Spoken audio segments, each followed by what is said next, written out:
Flock up or flock off, not you. You stick around because it's about to go down. You now flocking with the most energetic entity in the Eagleverse. You already know how I like to do around this time at this time, man. It's a Thursday, the first Thursday of Howie season. Howie season is in full effect, and it always stays in, dude. At least that's what it seems like. You know, around this time, when this time comes around, we like, you know what time it is. It's wild, it's crazy. It's like we haven't experienced this before. It gets a bit overwhelming. But I mean, this is what we here for. This is what I mean. I had to put the postseason on a postponement real quick. You know, we'll get into the other things, the other holes that we gotta fill as it comes up. But I mean, what's going on right now with Howie season? You know, with this quick Howie haul that we have going on right now, I just gotta get into the things and the thoughts how we feel about the things that we've brought in this far. I mean, oh man, I even forgot to put down Matt Hennessy. Imagine a Matt Hennessy jersey. We got things to get into with the jerseys too, man. It's about to get real flocking, man. But let's get the Nets keeping out of the way, man. Let's keep the maniac thing. Please like and subscribe. If you about that fly equals fly, drop a comment in that box if you flying with the flock. Let's fly. Do remember, join that maniac thing. Note again, you hit that bell, you get a bang whenever I'm on this YouTube thing. Let's fly. And while that's the maniac thing, let's keep the main thing. Hope this video finds you on good tides, good vibes, clear skies, fly skies. If you're not there, I hope this helps you get there because we about to go there. Oh yeah, yeah, I mean, this how I feel like I could go crazy right there. Saw the boy outside the air, man. We was wilding the other day. So, let's get straight to it. Am I forgetting anything, man? Shout out to all the flockaholics, flockmanias, the flockers and flockettes, the flaquitos y la flaquitas, flockers and flockettes and all that. Yeah, man. Thanks for all the subs, comments, everything out there, man. Y'all send me love. I send that love back, man. I appreciate that. No lie, real talk. So boom, first things first, you know, the one of the week, and I'm just gonna get straight into it. I want to revive and save it for the last, but you know what? I'm just gonna keep dipping back into that, man. We know what it is. Saquon Barkley. I'm seeing a lot of I see a lot more detractors out there in the Eagleverse than I'd anticipated, you know, but I get it. You can't please all the people all the time, but you know what you can do? Howie can't fool all the people all the time, because I don't know how he keeps getting away with this, man. The main thing, posted, oh man, I always keep forgetting this dude's name. He's on Jacob Sports, and he put it out there. I heard other people saying that, you know, like he said, he tweeted out where ESPN talking about it, Fox Sports talking about it, and all that, this, that, and the third. First thing that I just want to get into, because this is a Thursday Hurts Day. We're here on a Thursday Hurts Day. And this thing helps Jalen Hurts so fucking much, picking up this guy. If only we do it right, and that's going to be left up to Kellen Moore. But for now, I'm going to be in a slight little bit of a both season mode right now, just talking what I think it can be, because we don't know nothing. I mean, truth be told, Jalen, like, we got to ask ourselves this question. But even though we've seen it for about 5, like, we just got so, since Andy Reid has left, we've gotten so far away. I believe Chip Kelly implemented it a little bit. Doug Peterson, not as much as I wanted, but since Nick's been here, it's like it's damn near non-existent, the screenplay. And it lends me to ask the question, can Jalen Hurts complete the short pass? Crazy question, right? Mega Maniac looked at me like, what do you mean? Like, this like 5-yard pass? And I'm just saying it involves a lot of touch. You got to get it over the lineman in the right spot at the right time, and you know what? It requires a lot. It seems easy to us outside looking in, but as short of a play and small of a play, not even. I mean, it's way more complex than it appears. At least, maybe in my estimation, maybe I'm making more out of it than it is, and it's just something that the Eagles haven't dialed up over the last few seasons because it's something just not part of their philosophy. I don't know. It's weird. It's wild to me, but I mean, Saquon Barkley is here, and that's got to become a staple in this offense, if not the go-to. I mean. Yeah, it's just crazy. But, I mean, he's here, and another question that I'm seeing a lot of people pop up with is the health question. The health question, I believe, is, I can't say it's trash, because, I mean, it's something that I've always questioned with the Giants prior to him, you know, so I can't just switch up because he's here. Last year, I was speaking to a Giants friend of mine, Giants fan friend of mine. Yeah, that guy. So telling them like, yo, dude, y'all have to lock up Daniel Jones before you get the running back. I mean, this is just the way that league is going right now. Like, what are you doing? And then it turns out, you know, I had to hit him up like, yo, my bad. Like, it's not like I made them do that, but, you know, I almost feel like I put that energy out there. I know I have nothing to do with it, y'all. I'm not crazy. I'm just a maniac. But, like, it wasn't the right move for them. And part of the reason why I was saying that about him, you know, you got to look at his durability. So, say, for instance, this was me last year. If he plays a full season, then, you know, y'all can revisit this and then pay the man if need be. But then Daniel Jones goes down. and you have to pay him now. And it seems to be that the running back market spiked up, even though I believe we gave him just a bit over what he was asking mid-season last season, but they pulled that off the table after, for whatever reason, they did what they did. They have their reason to do what they want to do. I say all of that to say this. He's no longer playing in MetLife, because we could go all over the place like, oh, well, I don't think I have injury say like he had there because we got this, they didn't have that. But the main thing is, he's not playing on Met Trife anymore, bro. He's not playing that Met no knife for your legs anymore. Met no life for your legs stadium. That place, we've seen it time and time again. We've seen Jalen go down on that field. We've seen Lane Johnson go down on that field. We've seen, pause, what, this sounds crazy. You know what I'm saying? Injuries galore coming off of that field, and he doesn't have to spend 8-9 games a season on that field anymore, just tearing his legs up. They need to ban the surface on that stadium. The worstest surface on the earth is, like, get rid of that place. So people talking about the injury things, I mean, it's something that we have no control over. They have no control over. It is what it is. It seems that we take care of our guys. We took care of DeAndre Swift last season. I believe that's the first time in his career he played a full 6. No, he didn't even. I don't even believe he did. Regardless of what, we got him to 1,000 yards. He played, but yeah, 16 games I think he at least played. Did he only miss one? Regardless of what. So you've got that going. And then people are saying, he's a more dynamic guy than he's this, he's that, not DeAndre. But I'm like, DeAndre Swift was pretty much all these things. DeAndre Swift was a 3-down back, and we've used him into that capacity. Like, he may not have been as good a blitz stuffer as Saquon is, but I mean, I do believe he did it. He did it better than Rashad Penny, which isn't saying a lot, right? And you've got all these things, but I'm like, they're pretty much the same guy. But then you're like, I believe it was Zengar was speaking to it, like, if you're looking at $8 million for him and a $4 million more for Saquon, you're gonna go with Saquon if the market's up anyway. So you got him going, he's doing this, that, and the third, and he's gonna pull a better block. And it's just, I'm just lent to ask the question, because we have to be real about this. Are we going to use him the right way? Because if not, then all of this is for naught. This is all just blah, blah, blah, blah, blah, blah, blah, chit chat, talk, BS. So I'm going to need, and I do have a belief, because this is all we have at this, right? That Kellen Moore is that dude. He will come out here, do the right thing. He will implement the right plays at the right time, use these dudes at the right times. And it's just thinking about this and having a disciplined, seasoned, experienced offensive coordinator to dispatch this offense. I'm beside myself right now, thinking of what could be, what's coming in September. I can't wait to see this team on the field. This is nuts. Like, this is just crazy. It's nuts. But it's only crazy if the coaches do the right thing and the players do the right thing. And we're yet to see that. So, that's something about what all I got for Saquon. Just happy he's here. I believe he can overcome the injury issues, being that he's not playing on that sorry field anymore. And I think we got a lot more than a lot of people are thinking out there. But you know what? You have a right to your own opinion, as I do me. And we're going to see how this thing plays out. Then we've also got Bryce Huff to get into.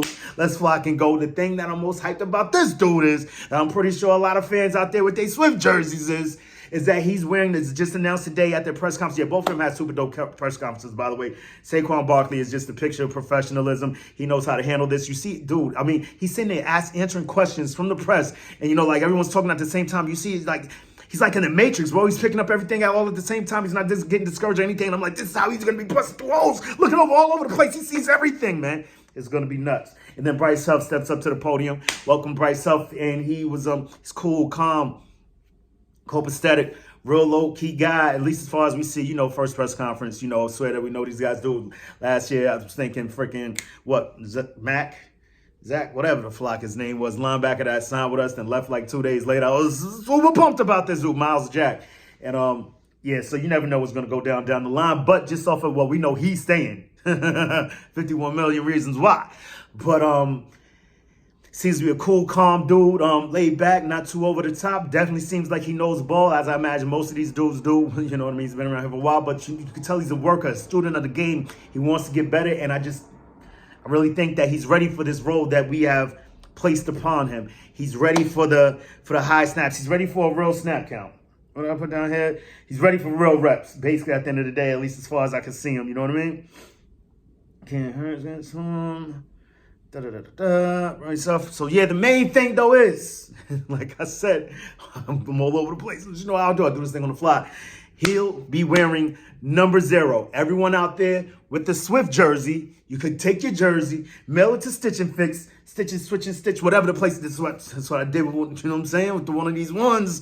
You know what I mean? We had to get that Winston Flock up out of here. So through the homeboy and through Hurts on the back, good to go. So boom, you get your jersey, you take it, you mail it off to this place, boom, they stitch it on there, Huff. No one knows the difference. Even if they do, who cares, dude? You ain't rocking with the old ish anymore. Even though Swift had a great season for us, at the end of the day, towards the end of the year, it's much a season that we'll all like to forget. So we get that up out of here, throw that Huff on the back, even though I do think they might be changing the word mark this year. I don't give a damn. Still about to throw that Huff on the back of the Swift jersey for Mega Maniac. Let's get that thing going. And as far as the reps go, so I'm hearing a lot of people saying that he's not that, he was situational. You do the measurements between him, Reddick, and Huff, like he was getting to the quarterback, like at a crazy rate. But once you know snap counts go up and you're put in different situations, that can go down because that's the way numbers work. The numbers get bigger, the other number gets smaller, the division and all that. It's a weird thing. You got to check it out. New math. Somebody was telling me about it, right? So then you've got that going. He could get to the, and then they're saying that he's not much of a run stopper, but I believe someone beat writer for the Jets heard him the other day, forget his name, got to start writing these things down, right? Regardless, someone was saying that he worked to the point that he was no longer a liability on the field against the run, against the pass, against anything. He's really become a well-rounded player, much like I told you dudes a few days ago, and I found out we got him when I was at the Jets-Eagles game this past season. That dude's name was going across the PA all damn day, like, the speakers was huff, huff, huff, huff, huff, huff, huff, huff, and he was blowing our house down. It was crazy. That dude was all over the place. I believe he recorded 2 sacks, sack for loss. Like, it was, the man was all over the place. I think he even had a PBU. Like, it was stupid. But Huff, I'm happy that this dude's here, man, and I think it's another great addition by Howie. I think everything is working in the right place right now. I know it's all rainbows and ponies right now, but this is just the way I see it. I can't be upset with any of these acquisitions. You know, just like I heard, who was it? Big Play Slay. Slay was up here talking. He was he Rich Eisen? Who was he with? No, he was on NFL Insiders. He was speaking to the point that, you know, how he loves his DNs, loves his pass rushes. So you know what? Snatching one of those up. We don't know quite what we're going to do as far as Sweat and Reddick goes, man. I would love to keep both of them for this season. I mean, they both are still under contract. You do want to be compensated for a guy if you're thinking about getting rid of him instead of just letting him go. But the thing that I think we could get is the thing that we all want. Don't want to say that word this early in the season. We ain't even in the season. So what we all want is the Super Bowl. And if that lends us to getting to a Super Bowl, winning a Super Bowl, whatever the case may be, then I think we need to keep these guys, implement pretty much the same type of rotation we had in 17, when we had guys coming out like Long, Barrett, Barnett, Graham. Just dudes coming off that edge. I believe we even brought Vinny Curry back that year. And you know we can move Vinny Curry all over the place. Just pretty much having a rotation. Let's get this thing done. Regardless of what, you know, we flying with Howie, whichever way he going. But I would love to keep, like Pokemon, we got to have them all. You know, so that's how I see that thus far. Then last but not least, I mean, we're going to get into Matt Hennessy was a great pickup also. You know, a depth piece, a center. He was actually supposed to be a starting guard for the Falcons last season until he got injured in the preseason. So we know that he has, at least the Falcons thought he had a starter's acumen, talent level. So you throw him in there, not to mention, like I said, he was projected to be their guard, but he's also a center.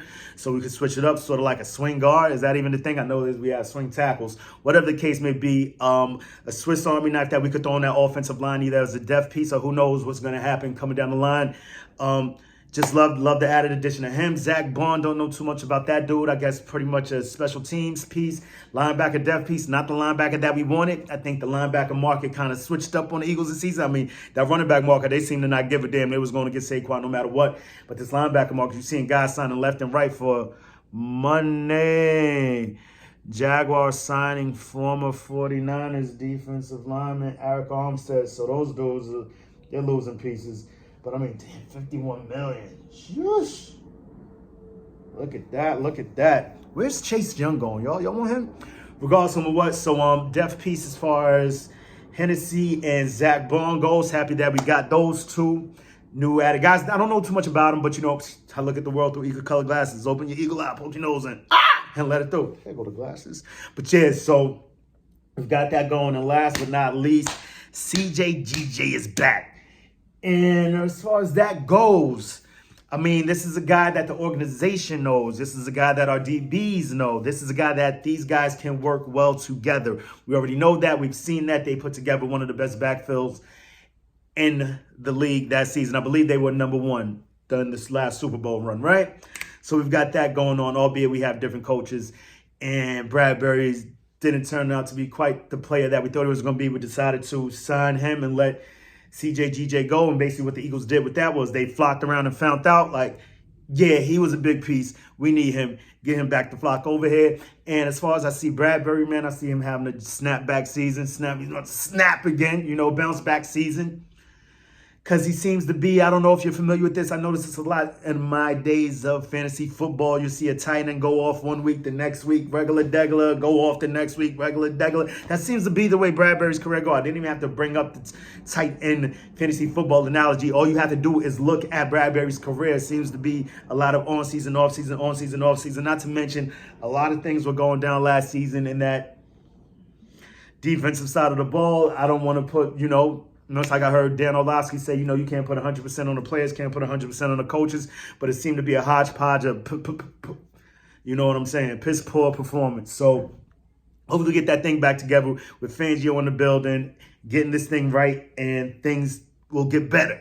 And I believe CJGJ only lends towards that thing getting better. Not the only piece, not the only dose of medicine that we need on that side of the ball, but it's one dose closer to where we were a few years ago. So I'm with that pickup. Still going to need linebackers. Still going to see what we got to do about this cornerback depth. See what we're going to do with Bradbury. Because, I know that's the biggest question besides the linebackers on fans and probably players' minds alike, Got that going on. The D-line, in my estimation, is...